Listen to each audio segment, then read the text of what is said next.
All right, so let's take a look at Hoopla for kids. So you go to the main Hoopla page, you click on the little kids button, and then you can browse movies. These are all items that are good for kids.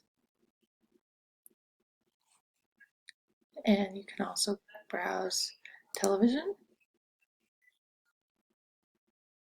All of these items are browsable, and it will come up with the kids' items that are appropriate for that category. You can also take a look at the thing that Hoopla is doing. They have a bonus, there it is, bonus Burrows, and this does not count against your allotted items.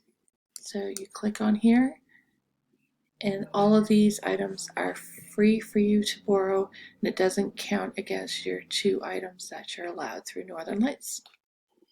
Okay, great. Happy browsing.